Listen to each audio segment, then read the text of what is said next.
What is up, everybody? We are doing live tests in the studio. We'll begin at 11 o'clock Central Standard Time with your questions. If you are a member of the Kwak Brothers, you're signed up to any of their programs, you can call in and ask questions. If you have not, you can always message it on the chat box, and we will see all of your questions and have them answered. Are they getting the audio feed right now? We're testing everything. Oh, it's testing, Yep. okay. This is all tests. Testing. We'll begin at 11 o'clock. We Koreans know something about testing. Okay, we've done it plenty of times on the ground. Sam with all his Korean jokes.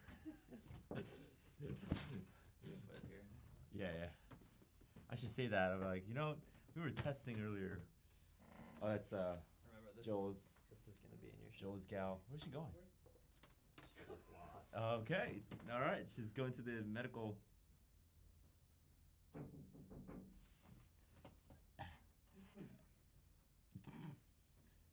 Silly girl.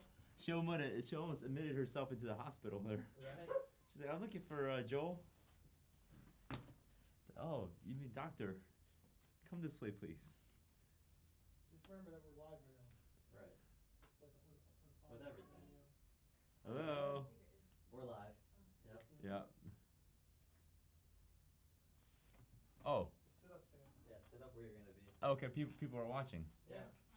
You are live. Yeah, we're All right. making sure the audio still is gonna go through. Awesome, guys. Which it is, so. Well, fantastic. So we're doing a little pre-show for everybody. So go ahead and do we have anybody on board right now? 6 people. Oh, wonderful. Okay, great. So we're doing a little pre-show. We're not actually on the show yet, but we are gonna go ahead and do some testing with the audio. I know we've been having issues, so we want to make sure the audio is good. Which with our fantastic video team back there, they're doing a phenomenal job. I can never ask for a better team. Okay, I pretty much have the NBA All-Star of video production here. So, all right, guys. So, where are you guys from? Go ahead and share it in the comment box below, or next to this video, I should say. Share where you're from, what you're expected to get out of this video series, or today's Q&A. We haven't officially started just yet. We are gonna start at 11 o'clock Central Time. So just wanted to see where everyone's from, and hopefully we can do some interaction before our official start time. So let me go ahead and actually take everything down off of the table. Okay.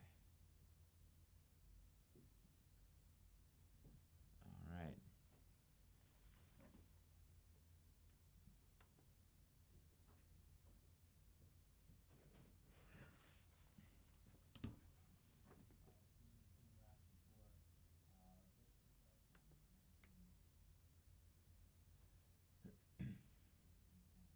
We got 8 people watching. Yep, I see it.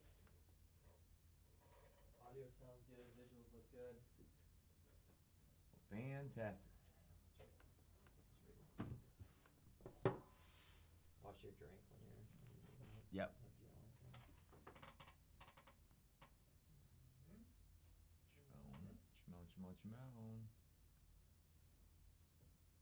Chimon. Don't do it till time. Yeah, now you need that.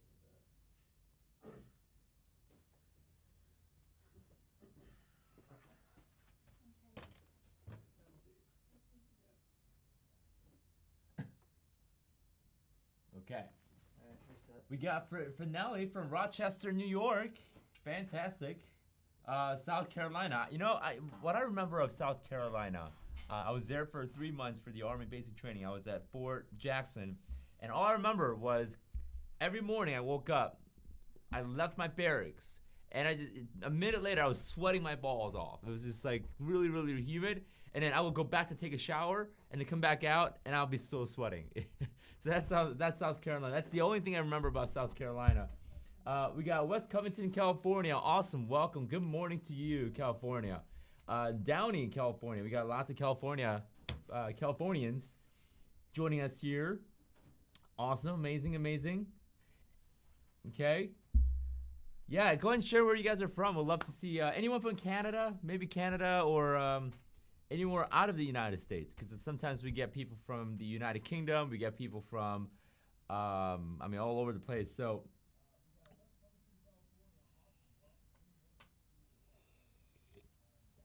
all right.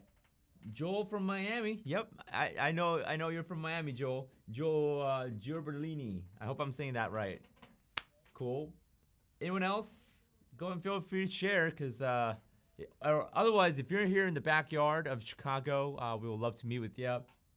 We do have a bi-weekly meetup that we host right here in Naperville, Illinois. And for those who are away from Illinois, Chicago, you guys can always fly in to meet with us. You guys are more than welcome to do so. Just tell us when, and we'll set up.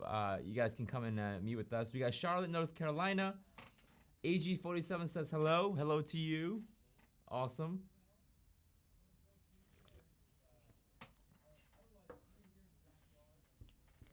Okay, let's see what time it is.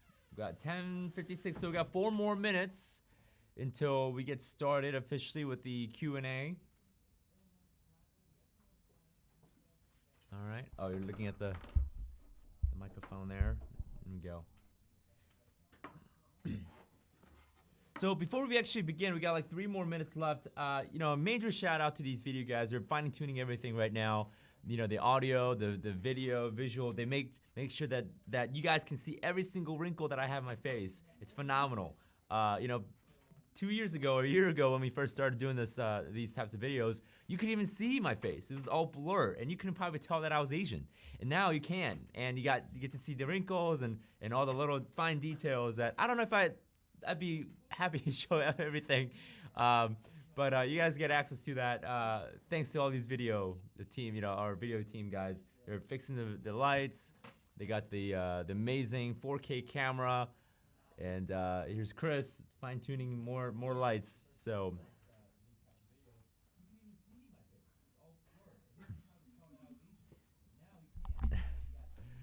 all right. So we got 3 more minutes on the clock here, guys. And we'll officially start in about 3 minutes. Just wanted to share, where are you guys from? We'd love to chat with you briefly before we actually get started. I know you guys are itching to ask questions, so that's great.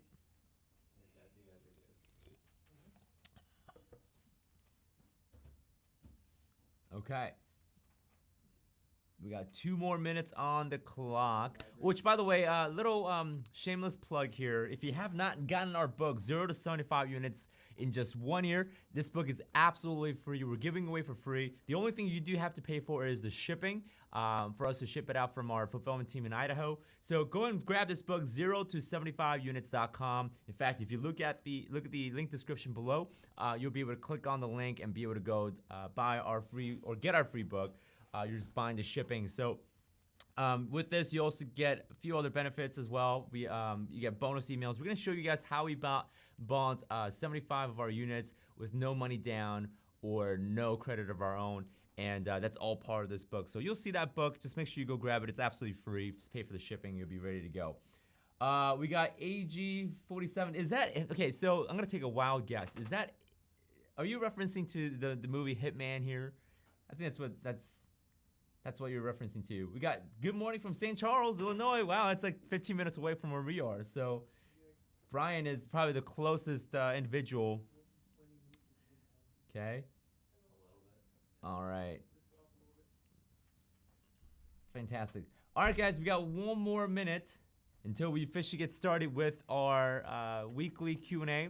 As you can tell, Daniel is not here this week. He's going to be gone for the next week as well. He's actually volunteering at a church camp, so he'll be gone for the next 2 weeks. So I'll be filling in on next Monday as well as next Wednesday, and then Daniel will be back the following Monday to do a real estate investing Q&A. Okay. All right. All right, ladies and gentlemen, it is 11 o'clock a.m. Welcome back to another week of the Debt Acceleration Q&A. My name is Sam Kwak, one of the Kwak Brothers. If you're brand new to the show, this is a show where I get to answer your question about debt acceleration, a little bit of real estate investing, although that's Daniel's corner of things. But since Daniel isn't here, I'll be able to answer some of it, and you can go into first some of the questions that you may have for Daniel the following week. But super excited that you guys are here. If you guys are a part of our program or part of our course, you guys have the hotline to call, which you can call in and it will notify me, and I'll be able to have a conversation with you guys. If you guys are not part of our program, which I suggest you guys consider taking advantage of our program and as well as our courses. If you guys are not part of our program, you can always go ahead and ask your question in the chat box. You guys can go and do that, and be more than happy to answer questions. So this is all about Debt Free Accelerator program, the Debt Free Acceleration strategy, and one of the things that I like to do in the beginning of the show is share with you guys the common questions that I've been getting in the past week. In the past week, the number one question that I've been getting is, Sam, why not we just throw in extra money? Why don't we just take whatever we have extra and throw it into the mortgage principal balance? Well, there's a couple reasons why I'm not a big fan of that, and I'm not telling you guys that it doesn't work. Okay, putting extra money into the principal balance of the mortgage does work, but it restricts you and sort of ties you into less flexibility. And here's what I mean by that. So when you do an extra payment into the mortgage, let's say you throw whatever's left over that you have at the end of the month into the mortgage. What tends to happen is, let's say an emergency happens, right? Down the road, life happens. Let's say you get into a car accident, which I sincerely don't want, would not wish that you get into a car accident. Okay, that's not what I'm saying here. But let's say you do. Okay, life happens. Accidents can happen all the time. Let's say you get into an accident and you have to cover the hospital bill. Hopefully you have insurance. Hopefully you have a decent coverage. Now, let's say you don't. You're going to have to go and find that money somewhere, right? And by throwing extra into the mortgage, you wouldn't have that extra money saved up for a life accident. Now, versus if you were to use a home equity line of credit or any line of credit and threw all of your extra into the line of credit, you can access that money again from the line of credit. Now, of course, the rebuttal that I get quite a bit from people that I suggest using this method is, well, they say, Sam, that's why we have 6 months of savings so that we can cover these types of expenses. Well, my counter rebuttal to that is, why not just take the 6 months of savings that you have, throw it into the home equity line of credit, thus saving you even more money down the road, right? Because having a savings account in your savings, your savings in a savings account probably could only earn you about 1 or 2%, right? If you're lucky, you're probably getting 3%, but you're likely to get anywhere between 1 to 2% in your savings account, and you're not earning that much, right? Because inflation right now is about 2%, so really you're not doing anything with it. But if you go and take that same amount and throw it in the home equity line of credit, not only are you chunking down the principal balance of the line of credit and saving you money on the interest, but you still have access to those principal amount for later use for life accidents or whatever may happen.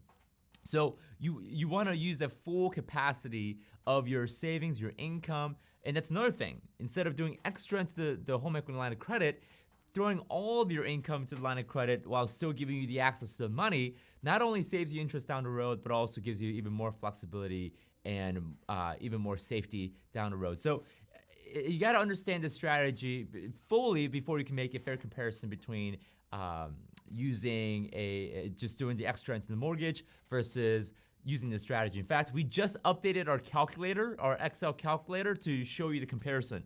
We'll show you just doing the extra versus using the strategy, and 9 times out of 10, doing our strategy always wins. So take a look at the calculator. The numbers don't lie. Okay, I can be here, claim all the things that I want to claim, but obviously if the numbers don't support it, I'm in the wrong. So go and check out the Excel calculator. We just updated it. Go and see it, and you'll be able to see the comparison. Okay, let's go and take some questions with the...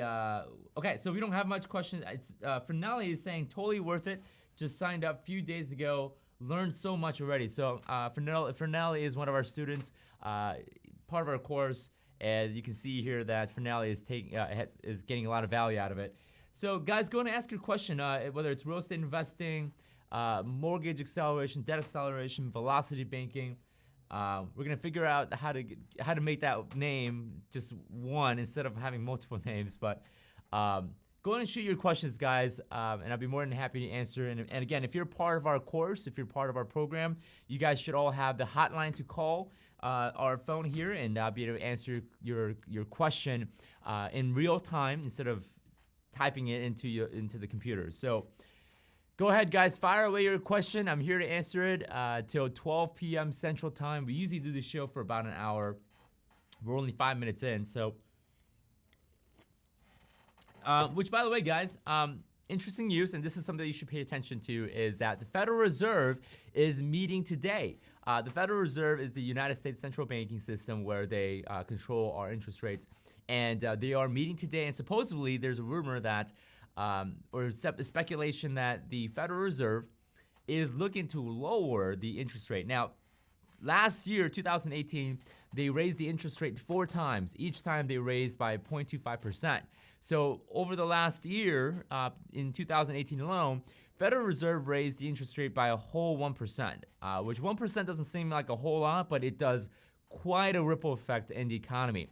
So right now, the Federal Reserve might be meeting today, or they are meeting today, but the topic at hand might be a talks of lowering the interest rate, which should be interesting.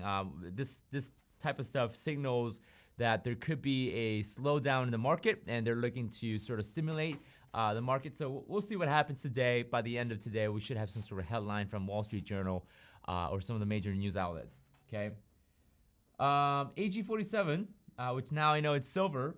How much money should you leave in the line of credit at the end of the month to pay down the quickest? So, I mean, really, it's whatever your positive cash flowing. So whatever you want to leave in the home equity line of credit, I would say leave however much you can.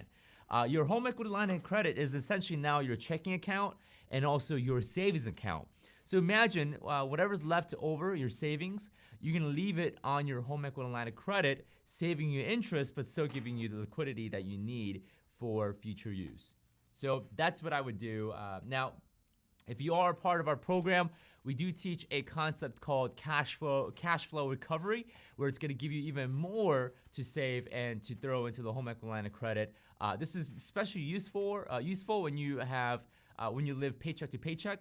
I know MSNBC did a report about a year ago that almost 75% of Americans live paycheck to paycheck. So that means every 3 out of 4 of you guys live paycheck to paycheck. So this strategy can help you get out of the paycheck to paycheck mode with the concept called cash flow recovery, which is going to show you guys how to get more cash flow, positive cash flow, and that is your income minus expenses. We want to have more of the net income coming in. Okay. Where can I get? Okay, so before that, I'm gonna answer Carol's question. What credit score do you need for a HELOC? So. Great question. So let me kind of dispel the rumor about credit score right now. Credit score, just giving you a backdrop story. Credit scores, guys, do not approve you for any type of loan. It does not. Okay. Credit score loan does not approve you for any loan, but it does deny you right away. It's kind of like the college entrance exams, like ACT or SAT. Colleges may look at it and say, you know what, you need to have at least 32 in your ACT, or I don't know what the score range for SAT is. That just goes to tell you I was terrible at it. But let's say the college says you need 32 score in your ACT for us to even consider your application. So any prospective students with less than 32 in ACT score, they get automatic denied. But anyone who's got more than 32 doesn't mean that they are automatically approved or automatically enrolled in the school. They're going to get further consideration. They want to see the other grades, other stuff. So when it comes to credit score, sure, there's a certain threshold to where you sort of want to be in that zone, but credit score alone doesn't necessarily approve you. So what that basically means is that if you have 680, 690 credit score, sort of borderline to 700, doesn't mean that you're going to get disqualified. It just means that they're going to have to go and take a look at other things, other supporting documents such as your tax returns, your bank statements. They're going to want to take a look at different things so that they could sort of measure you as a big picture as a whole. Now, of course, if you have over 720 or 730 credit score, it's a little easier because they can sort of factor that in as a positive. So credit score alone will not approve you guys. Just make sure that you guys understand this. Credit score will get you into that place where the banks and the lenders will start to consider you. Now, what credit score is good? Well, it depends on the banks. Certain banks will look at anywhere between 680 and up. Certain banks will want you to have at least 720. Some banks are okay with having 650. Some banks want you to have perfect 740 or perfect 850, 900 range. So it really depends on the banks. But typically, if you want to be in the safe zone, anywhere above 700 will probably put you in a good place. Even if you're below 700, don't worry, there's still hope. Doesn't mean that, excuse me, doesn't mean that you're completely out of option. Cool? All right, guys.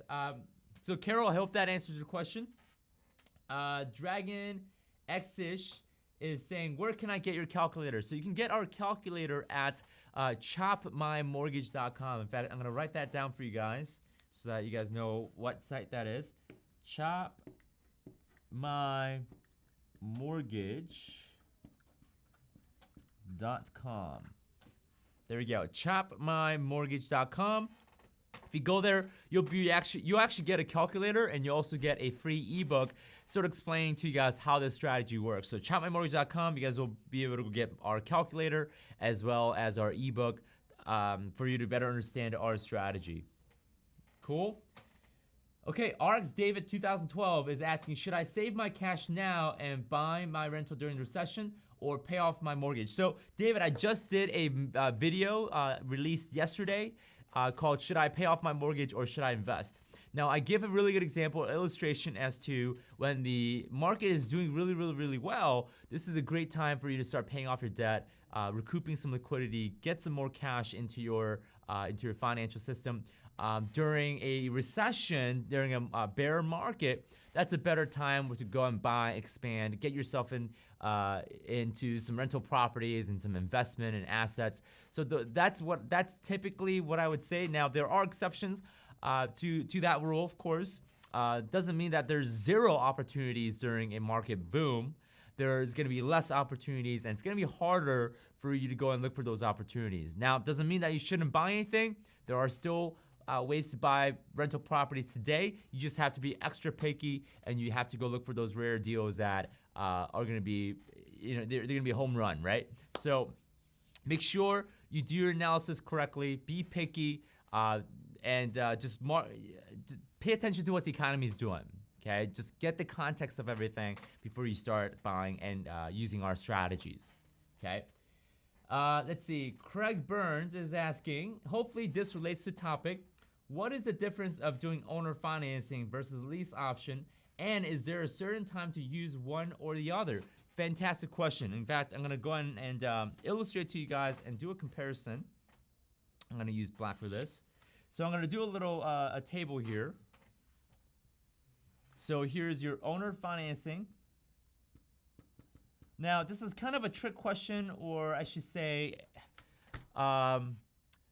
yeah, it is a trick question because lease option can be part of owner financing. So lease option, the way that you would use it depends on how you structure it. It could be considered owner financing. So instead of using owner financing, the terminology of owner financing, I'm gonna use a different terminology because it might throw off people. I'm gonna use the typical term that we use around here in the Kwak Brothers, the way that we buy real estate, is we call this contract for deed.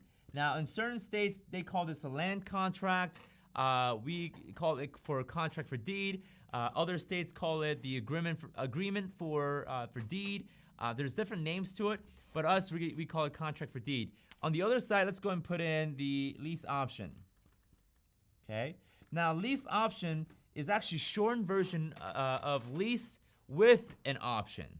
Okay. So it's not just lease option. It's the shortened form of lease with an option. So on a contract for deed, you get the deed after you pay off. So you get deed after you cash out the seller.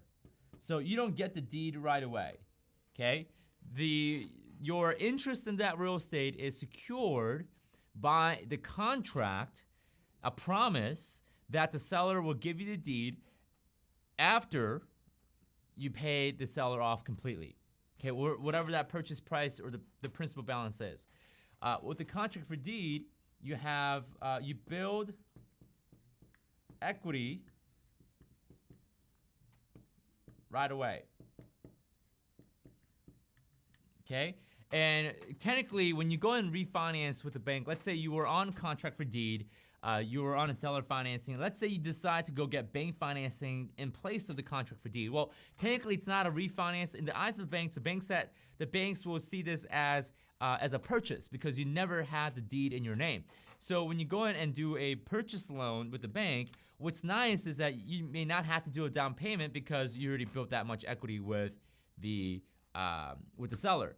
And the contract also locks in the purchase price so that in the future, let's say 5 years or 7 years down the road, you are locked in with the price. Now, similarly with the lease with an option, you get the deed. Let me erase that. Get deed at the purchase. Okay?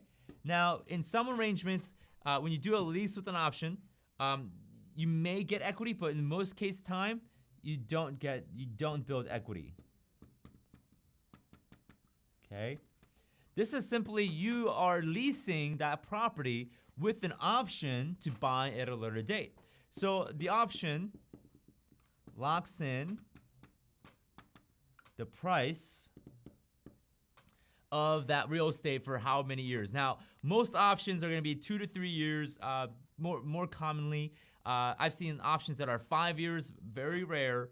But most options that I've seen in my own experience has been anywhere between 2 to 3 years. The option agreement only gives you the rights to purchase this property at a later date with a set price at a set term. So it's kind of like, hey, I'm gonna buy this real estate later with the following terms, but I'm not gonna actually buy it now. But what I'm gonna do right now is do a lease. I'm just gonna rent it from you, and we're gonna do a master lease where I can sublease this out to another tenant. Okay, that's the only difference. So the difference is with the contract for deed, yes, both of the scenario, you do monthly payments. Okay, monthly payments. Same thing here, you do monthly payments. The difference is on this side, you actually start to collect the equity, and you have a set term, fully executed purchase. On the lease option, it's not really a purchase per se. It's just a promise that you will buy at a later date. With the lease option, you're typically going to also do an option fee, which that option fee, depending on which state you're in, I know Texas is different, but depending on the state, this option fee may be non-refundable, so you may not even get the option fee back. Certain states, there are state laws where the optionor has to give you the option fee back to you. Okay, again, it depends on which state. You may have to consult with an attorney about it, but in a contract for deed, you're doing an actual down payment, and that down payment affects the principal balance of what you're trying to pay off. So contract for deed, I like it when I'm trying to buy a property because I want the equity right away, right off the bat. Now, when I'm selling a property, I like the lease option because I'm not giving away any of my equity. I'm collecting my option fee. I'm getting the lease in the meantime. Now, the only problem with the challenge of the lease option is that you are still the landlord. And when you're still the landlord, you're still responsible for the maintenance, capital improvement, and you're responsible for all that. On the contract for deed, okay, when you sell it on a contract for deed, you're not responsible. But when you buy it on a contract for deed, because you are acting as an owner, you are responsible for the repairs as well. Okay, in both scenarios, you're going to be responsible for something. So when buying, I like using contract for deed. When selling, I like lease option because it gives me more cash up front and I'm sacrificing less. Okay, all right. I hope that answers your question. Let's see who asked that question here. Craig, yeah. Hope that answers your question, Craig. And that's a good comparison that I would have to say. Daniel might have a different perspective, but that's just my own experience that I'm giving you guys. Okay. All right, next question. Zenaida is asking, hi, Sam. If I use my HELOC to add $200 to my monthly mortgage, that may help me. That may also help, right? Yes, absolutely. I would say just throw that $200 into your HELOC, not the mortgage. Let the HELOC take care of the mortgage balance. just throw the extra money into the HELOC, paying off the HELOC balance as fast as possible. Okay. Las Vegas Legacy Home is asking, what is the phone number? Las Vegas Legacy Homes, I don't know if you're part of our program. I don't know if you're part of our course. If you are, you should have gotten an email from me on Monday with the hotline number. If you are not part of our program, do consider joining our program. You can go and check it out at 0to75units.com/webinar, or you can go and check out debtfreeaccelerator.com/webinar, and it will give you some more information about how our program works. Okay. Steve Fernandez is asking, I am new to this, but I was going to get some cash out during doing a refinance at 3.25% and getting $75,000 for investing, or do you think I should do a HELOC? So there's two schools of thoughts with that, and that question's from Steve Fernandez. So refinancing, again, is another strategy where you have to be careful with the timing of things. Right now, okay, and I'm going to use the whiteboard again here. Right now, the home value, okay, we're going to call this value, and this is time, okay, and let's say this is 2015 and this is 2019. Right now, the home value went sort of like this, right?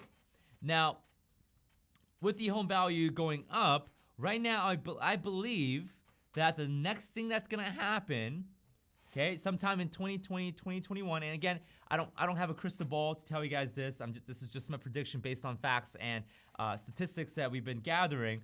But I believe the next thing that we're gonna see here in 2020 and on is we're gonna see something that goes like this. Okay. Now, when you borrow, I'm gonna use a different color for this one. When you borrow right here, okay, let's say your home value was $200,000, or let's make this easy. Let's say you borrowed $200,000 and did a cash out refinance at this point in time, okay? But your home value is, let's say, $250,000. I'm just gonna pick a random number, okay? So out of $250,000 home value, you borrow $200,000.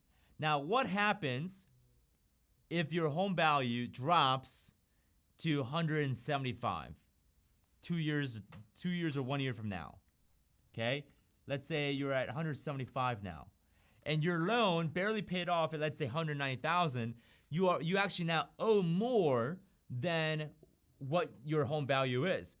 This is a classic example of being underwater. So when you're doing a refinance, be careful how much you refinance, because you don't know how much home value you're gonna see it drop when a recession happens or when a correction happens. Because when you owe more than what your home value is worth, the banks are gonna call you and say, hey, Mr. and Mrs. Borrower, you're underwater. Please pay up $25,000 or $30,000 to come solvent with the terms of your mortgage or your note. So this is something that you need to consider. Do I want to do a refinance right now when I'm anticipating something like this happen? No, right? But I'm not telling you not to refinance, but what I'm telling you is make sure that you're within the radar, the safety zone of how much you're actually borrowing. Don't jack up and borrow 80% of your home value. Please don't do that, okay? My safe range would be borrow up to 30% of what your home value is if you're gonna go and buy income producing assets. Don't go borrow to buy a boat or a flat screen TV. Okay, don't do that. That would be foolish. But I am an advocate of borrowing for the sake of buying income producing assets that's going to give you cash flow and that's going to generate wealth for you for the long run. Okay, so if you're going to do this, I would probably do it on as a HELOC and use only 30% of it. Okay, we do have a caller that's calling in. Hello, this is Sam Kwak. You're live on YouTube. Will enjoy the savings in 2019. Oh, we have a scam caller here. That's funny. That's funny. Okay, so not a real caller. It was one of those advertising callers. But so to answer your question, Steve Fernandez, if you are gonna get HELOC, just be wary of this. There's a timing for everything, and then the timing right now is don't go aggressive. Don't go borrow a crap ton of money. borrow just a tad, where you're going to be within the safety zone, so to speak. Okay. All right. Kedig is asking, hello guys. In a 15-year loan, I saw something with you guys on how to pay it off early. Thanks, Keith. So Keith, do watch our video, how to pay off your mortgage within 5 to 7 years. That's what most people watch to come watch our live show. So that video is floating around somewhere. I don't know if it's in our link description down below, but if you search how to pay off your mortgage in 5 to 7 years, you'll see one of our videos pop up, and actually we're top 3, I believe, in the search ranking. So go and watch that video. I'm gonna explain to you guys how to pay off a mortgage, whether you have a 30-year mortgage or a 15-year mortgage, faster within 5 to 7 years. Okay. AG47 is asking, does it matter if HELOC is in second position? It could matter depending on your situation. Again, a lot of the answer that I'm going to give you guys is it depends on your situation. It depends on how your first position mortgage is structured. It depends on what your cash flow looks like. It depends on what the market will be doing the next 2 to 3 years. So there's a lot of variables that drive the answer to the question. Now, my preference right now will be to do a first position home equity line of credit, mainly because the first position HELOC can help you sort of mitigate any possible chance of a foreclosure or or any sort of freezing or stopping of the HELOC during a recession period. So my preference will be the timing right now, I would say, is the first position HELOC or the all-in-one loan. So that's usually what I would give you as far as the answer based on what the market's doing right now. But again, in your situation, who knows?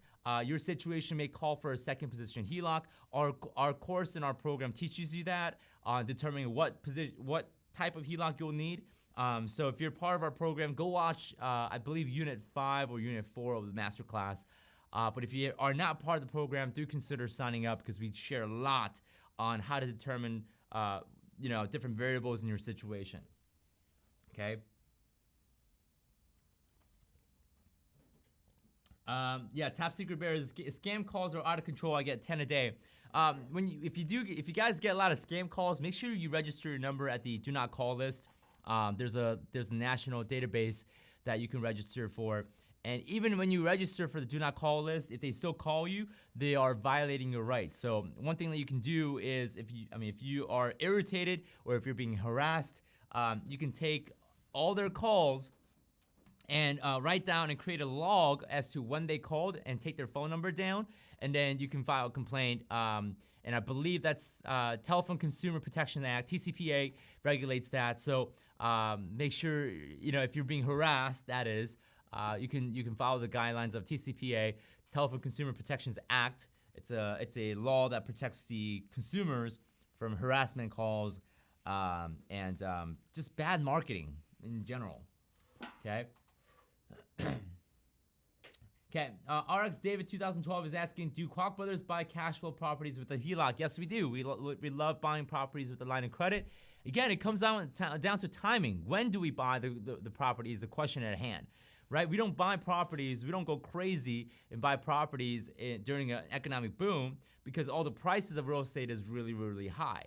So we don't want to buy things when they're really high, knowing that in a few years, there's going to be a correction or recession, and the same property may experience a drop in the value. Okay, so it all comes out to timing, guys. Timing is everything when it comes to using a strategy. Okay. All right, let's see. We're 11:29 Central Time. Anyone else have questions, guys? We're taking in more questions. Also, if you guys are a part of the program, you should have gotten an email from me on Monday with a phone number, or check our secret Facebook group where I do leave our phone number there, where you can go and call in if you're a part of our program. We'd love to answer some questions in real time. Okay. Alrighty, guys. So, which, by the way, next week on Monday, I'll be back to do the real estate investing Q&A, since Daniel will be gone for another week as well. So we're gonna go and answer some questions in the world of multifamily, real estate investing, anything that you may have. So we'll keep an eye on for more questions here. Not sure if you have any so far.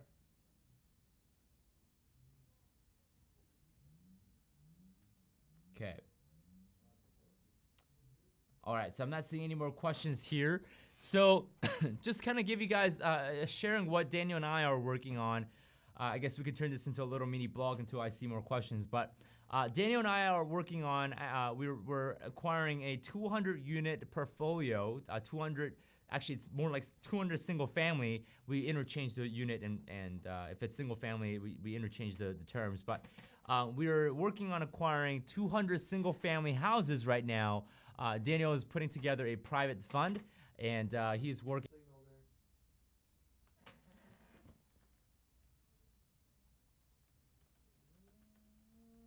Come on, oh, there we go. Let's see. I think that just did it. Okay. All right, that did it. Yeah? All right, fantastic. Okay, so Top Secret Bear is asking, I know you think a recession is incoming soon, but is it safe to buy a primary residence at the moment? So Top Secret Bear, lately I've been giving the advice of waiting, if you can. And I mean, if you if you're urgent or you're about to go homeless, then maybe. But if at all possible, I would wait for another year. I know there's a lot of people right now looking to buy homes with FHA and just going out there to buy because they have the money. I would say wait a little bit more until the price of homes drop. And it'd be foolish right now to buy a home, in my opinion, in my honest opinion. So I would wait for about another year and a half. In fact, Daniel and I are planning on going back to renting mainly because we're gonna sell our home because we built a ton of equity and we're looking to go back to renting, wait out the recession, and then when the recession is at its lowest, we're gonna go and buy an even bigger home. So that's something that we're considering right now. And my advice would be, and it could change tomorrow depending on what the market does, but I think right now is the best time to just wait it out, pay off whatever you have, build some equity, build cash, build liquidity, and when the recession hits, go in and you can start expanding out to buying bigger properties or other income producing properties out there. Okay, let's see here. We got AG47 is asking, is there any particular type of HELOC to ask for to pay down the mortgage? So there are different types of HELOCs out there. Different banks have different types of terms and different features in the HELOC. What you should be looking for is a HELOC that's gonna allow you to draw the money back, draw the money out whenever you want, and deposit the money back into the HELOC at the most convenient way possible. So you'd have to do, you would have to ask the bank if the HELOC comes with a plastic, actual physical card. Does it come with convenience checks? Does it come with ATM access? Does it come with online transfer using an app, right, through a phone? So ask those questions, and you want the HELOC to be flexible as possible so that you can transfer money in and out of the HELOC at the most easiest way. Now, if you are part of our program, we do have a list of banks that offer some of the better HELOCs that we find, including the all-in-one loan. If you're looking for a first position HELOC, we have that as well. So if you are looking for a HELOC, our program does come with a list of home equity line of credit, actually lenders that offer home equity line of credit. That's part of our program as well. Erica Gaming is asking, what kind of real estate investing have you not done? I have not done a retail yet, retail buildings. And let me tell you why. Retail building has been suffering and has been getting, I wouldn't say the word punished, but they've been getting brutally hit for the last 4 or 5 years. I don't know if you've seen this pattern the last 4 or 5 years, but I'm seeing more and more stores, brick and mortar stores, close at the mercy of Amazon. So right now, if you are a retail commercial investor, not the best time for you. In fact, a lot of the malls are closing today. You'll see a lot of stores going out of business or going into more of an online mode. You'll see a lot of, even in my own area, Carson Piers, it's a big store. They went bankrupt. I know who's that? Sears is trying to sell a portion of their business to a company in London. So retail business is not doing so hot right now, so retail commercial is something that we have not even considered getting into because of what we've been seeing the last 4 or 5 years. So we've done note investing, we've done multifamily, we've done Airbnb, single family, short-term rentals, which falls into Airbnb. We've done fix and flip. Let's see what else we've done. Yeah, we've done quite a bit. We've done all sorts of real estate investing in the past. So yeah, the only thing that we haven't done is retail commercial investing. Okay. Let's see here. Ingrid M. Coleman. Actually, hold on. We got one more question on top of that. Fernally is asking, have you considered doing Airbnb with your rentals? Yeah, we have Airbnbs with our properties. In fact, my home was at one point an Airbnb until my HOA shut it down. But yeah, we have other Airbnb properties that were supposed to be a rental property, but we changed them to Airbnb. So yes, we do have Airbnbs that were once rental properties. Okay. Which income is applied to a HELOC on a 4-unit investment property? I'm not sure I don't know if I need some clarification there, but Ingrid M. Coleman is asking which income is applied to a HELOC on a 4-unit investment property. In most cases, I'm not sure, you might have to clarify that, but I'm gonna assume what I think you're asking me is what income are they gonna look at? What income is the bank are going to look at when doing a 4-unit property? 4 units is still going to look at your personal tax return. They may factor in the rents that you can receive on that 4-unit if you're going to live in one of them. So they may consider the rents. They may also add in your tax return income as well. So they're going to factor your debt to income ratio anyways using your personal tax return. Okay, I think that's what you're asking, and I hope I can get some clarification on that question. Joel Gerbolini is asking, tell us the website you used to do market research, employment growth, crime population growth. Write the website on the whiteboard, please. Gracias, hermano. So Daniel has a better idea of the sites that he used. I think Daniel is more of an expert in when it comes to market research. So I probably wouldn't be able to do the justice when it comes to doing the research, but you can, however, use a site called city-data. I believe it's .org or .com. I haven't been on the site in a while, but Daniel does more research than I do, so you should probably ask Daniel that question when he comes back the following week. But what I've used in the past to do my research is city-data.com. I think it might be .org. I'm not sure. They can get interchanged. So that's what I use for my market research when I used to do a lot of flips. That's something that you can go and take a look at. They tell you the population, median gross income, population ratios, crime ratios, and all sorts of things. So that's a site that you could use to get some market data. Okay. Steve Fernandez is I'm a U.S. Army vet as well. Thanks for your service, sir. Thanks for your service. But as a veteran, we want to get a great VA deal on a refi. Do you still recommend a HELOC, and is it easier to get it than doing a VA refi? So the VA loan is a great program, phenomenal program for our veterans. There are some catches to it though.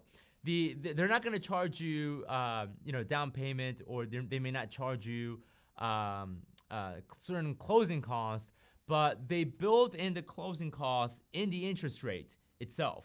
So traditionally, you could have gotten away with 4.5% interest rate, let's say, but let's say they're not charging you any closing costs because this is a VA loan. Well, they're going to build in that loan and say, you know what, we're going to charge this guy 4.55 to build in the fee. So instead of charging you closing costs up front, they're going to build that into the interest rate. So another thing is the VA loan is not a HELOC. The VA loan is not going to give you that same flexibility as the HELOC would in the context of using our strategy. So that's something to think about. The VA loan is great because yes, there's a lot of times you can get away with no money down or very little down, no closing cost, but it is still an amortized loan, a closed-ended loan that you may not be able to go and use our strategy for. Now, you may just end up using the VA loan to buy your own home. If that's the only way to buy your home. But I think, in the context, and when looking at the lens of our strategy, the VA loan, it doesn't quite necessarily fit within the toolbox of what we can do. But it's still a great tool. I think it's still a great program for a lot of the VAs to get in. But I think you're sort of going from one mortgage into another mortgage. Except with the VA loan, you may be charged a little bit more in terms of interest rate, mainly because they are going to build in the closing costs into the interest rate itself. Okay. Fuzzy Newt is saying your payoff mortgage 5 to 7 video from a year ago was the first explanation of using the HELOC. That made sense to me. Thank you for that. Absolutely. Thank you so much for tuning in and watching our video there. Sean Curry is asking, hi, I've been getting opinions from financial advisors I'm trusting, including you, on the HELOC strategy. I do plan on doing this, but no one can agree on whether it is best for a first position or a second position. So I'm going to tell you guys right now, 90% of the financial advisors in the world, or I'll just say the United States, sorry, I exaggerated there, but 90% of financial advisors in the United States are going to advise you not to do this. Why? Because they don't understand it. They simply don't understand how this strategy works, because mainly they haven't seen our videos. They haven't been educated on our strategy, let alone they don't even know our strategy exists. So of course they're gonna tell you not to do it because it doesn't make sense to them. It doesn't, until you have to educate them on it, right? I even had to educate my own banker on this strategy, and as soon as he understood what was going on, there was a light bulb that went off in his head. He's like, oh, okay, I get what you're trying to do, and yes, I would encourage you to do it. So if your financial advisor is like confused or they tell you not to do it, it's because they don't know our strategy. So it's kind of like a blind leading a blind, okay? You don't necessarily want to trust someone that, when it comes to using a strategy, if they don't know about it, okay? So make sure you educate your financial advisor, and some financial advisor may, and I'm not speaking for all the financial advisors in the world. I know there are some really good financial advisors in the world that are top notch, but a lot of financial advisors may get a big head and say, I don't care what you say, do what I tell you to do, and buy my stocks, bonds, and mutual funds. Okay, because that's how they make their money, is to sell you stocks, bonds, and mutual funds. Okay, so make sure you keep that in mind when dealing with a financial advisor. Let's see here.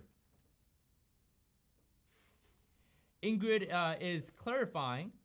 To clarify, regular income to be applied to the HELOC on our personal residence. Apply rental income to the HELOC on the rental property. Yes, you are going to want to apply all of your income, your rental income as well, into the home equity line of credit. Okay, your home equity line of credit is sort of like the master checking account. Okay, now you may have the income from the rental property go to a different checking account at one point, but you want to take that money and put it in the home equity line of credit. You sort of have to do this whole thing. All roads lead to the HELOC. Okay, all the income should go into the HELOC, and expenses should come out of the HELOC as well. Okay, let's see. Dragon X-ish is asking, I have a HELOC with zero balance. What happened to my HELOC if I refinance my mortgage? That's a good question. What's gonna happen is your banker is gonna try to get you to refinance your mortgage and the HELOC into a giant mortgage, which isn't good. Okay, don't fall into that trap. If you're gonna refinance, just go ahead and refinance into another first position mortgage, or refinance your entire position into a first position home equity line of credit or the all-in-one loan. That's what I would that's what I would peer into when it comes to consider refinancing into anything. You don't want to refinance from a mortgage to another mortgage, a 30-year mortgage. You want to refinance into in the context of the strategy, you want to refinance into a line of credit to where you can use this strategy, pay off your mortgage as fast as possible, or pay off any debt as fast as possible, getting out of debt completely. Okay. Let's see here. What if rental income is, this is Ingrid again. What if rental income is less than the note? Pay extra using the HELOC on the rental. Yes, that's what you will be doing, is paying extra using the HELOC on the rental. Christopher Bolson is asking, hello, entered a conventional loan, $240,000 at 5.25%. You say recession is coming. What do you think is a more effective solution to have the home paid off in 10 years or less? Simple. Use our strategy. Use our strategy. Use the home equity line of credit to pay off your mortgage as fast as possible. Use our strategy to do so. Now, if you want a deeper look at our strategy, go to, I'm going to go to, if you have not downloaded the calculator, make sure you go download the calculator at chopmymortgage.com, and there it is on the board. I know, there we go. So chopmymortgage.com, if you go there, go and download our calculator, go and download our ebook, and as soon as you download the calculator and the ebook, you'll be asked to watch our web class that's about an hour and 20 minutes long. The hour and 20 minutes long class is gonna show you how to use our strategy, and we'll even make an offer on how to get started on our program and our course to actually start using this strategy with an actionable step each way along the way, and you'll even get our help to do so. So go to chopmymortgage.com, get our calculator as well as our ebook, and use our strategy to pay it off within 10 years or sooner, okay? Nancy Vasco is asking, hi, I have been using the HELOC money already. It is around 30 grand. I am paying off this amount. Do you recommend to increase the amount of the HELOC to use it to pay off my mortgage? So one thing that you can do, Nancy, to sort of test out the strategy is take that 30 grand and use all of your income and savings and throw it on the HELOC. Thus, you don't have to pay interest on that 30 grand. And then once it's paid off and you have some confidence using our strategy, then I would go ahead and use that HELOC towards the mortgage. Now, you can go off the get-go, right away, go and apply it to the mortgage, but I don't know, your entire situation. I don't know everything about what's going on in your finances, so I'm giving you the most safe route possible, which is to first pay off the 30 grand HELOC using all of your income and using the home equity line of credit to pay some of the expenses along the way. That should be able to pay off your home equity line of credit very, very quickly. Typically within, depending on how much you have in terms of income and expenses, anywhere between 2 to 3 years, you should be able to pay it off completely, okay? Or less, who knows? Okay, Las Vegas Legacy Homes is saying, how long do I need to wait between doing second 2 HELOCs between 2 rentals that we own free and clear to buy more rentals? We buy our deals from wholesalers. So you actually need only 1 HELOC for pretty much everything. You don't need more than 1 HELOC for this strategy. And Las Vegas Legacy Home, what you're doing, I think, in this given market, I think is very aggressive. The things that I see all the time is if you get too aggressive during an economic boom, that's usually the people who lose the most at the recession. So I would entertain the usage of owner financing and using other people's money as a down payment. That's the safest route to go, and you can buy unlimited properties by doing that.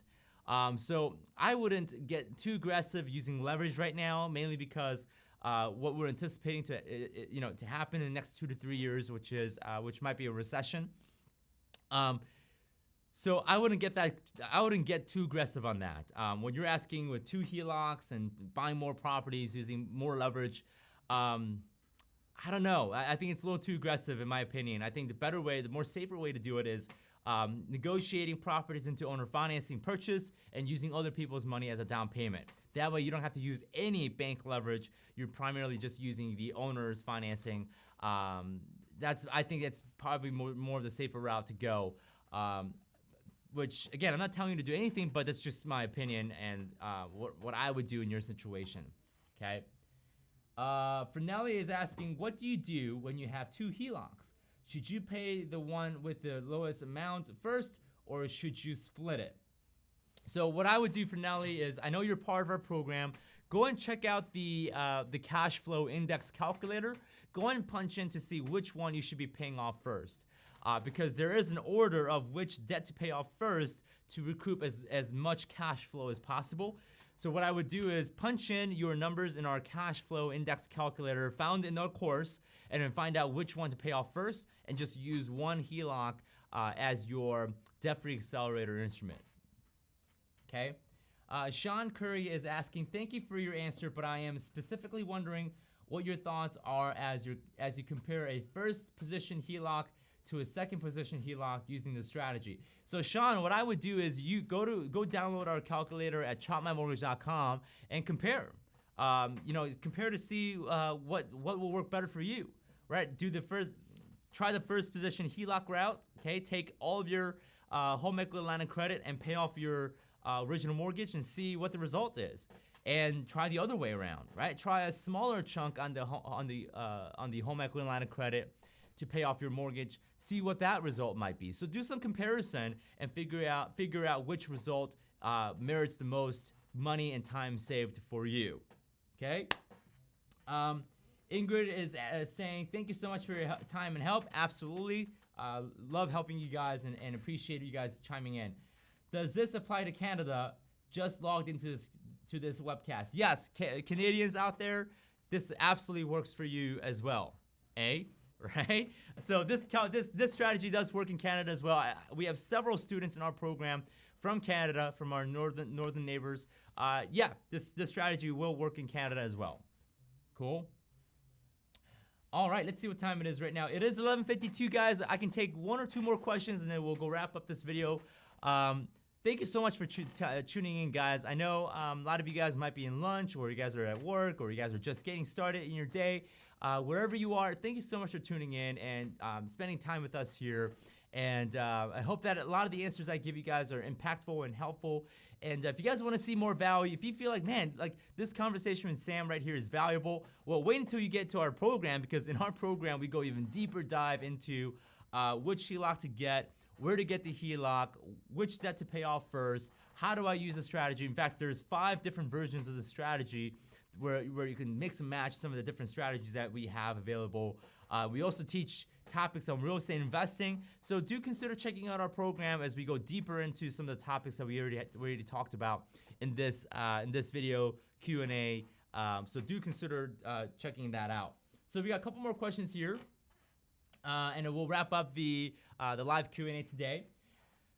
Christopher is asking, only 6 months into my mortgage, if recession comes and Feds cut rates towards the end of 2019, would you recommend I refinance my 5.25% or wait till the recession hits rock bottom and the Feds cut rates again?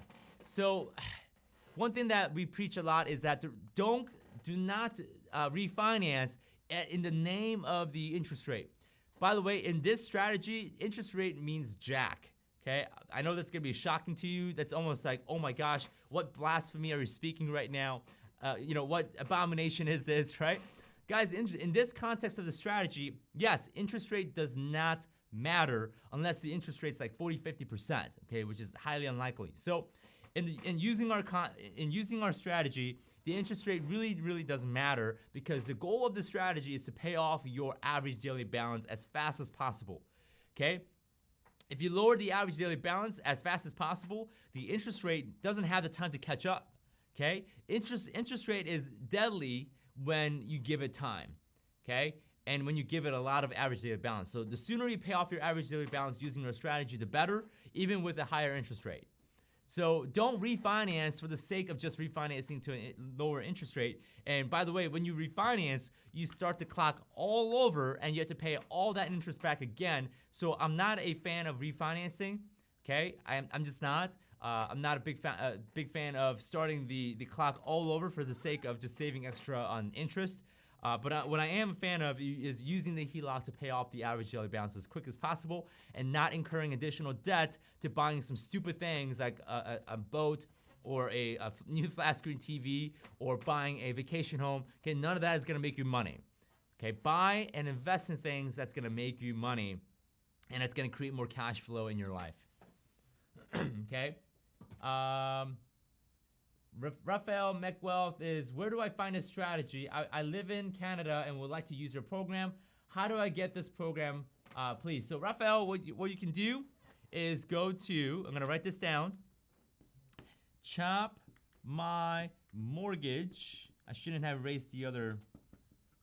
ChopMyMortgage.com, and then go download our ebook and our calculator. Watch our hour and 20-minute class, and you guys are gonna get a lot of information from there. And if you want to go deeper, we'll even offer our program and course that you can get into. That's gonna go into deeper and get some more personalized help. Okay. All right, guys. So we're gonna go wrap it up. 11:56 Central Time, guys. Thank you so much for being on here. Appreciate and love all of you guys, and I hope the answers that I gave you today gave you some value today. We'll come back next Monday for our real estate investing Q&A at 11 o'clock Central Time. So mark your calendar. Go and save a reminder on your phone. Okay, you don't want to miss it. Go and save your calendar for 11 o'clock Central Time. If you're in New York, that's noon. 12 p.m. If you're in California, that's gonna be 9 a.m. Pacific time. So, guys, I'll see you guys next Monday at 11 o'clock Central Time. Thank you for being here, and I'll see you guys next week. Take care.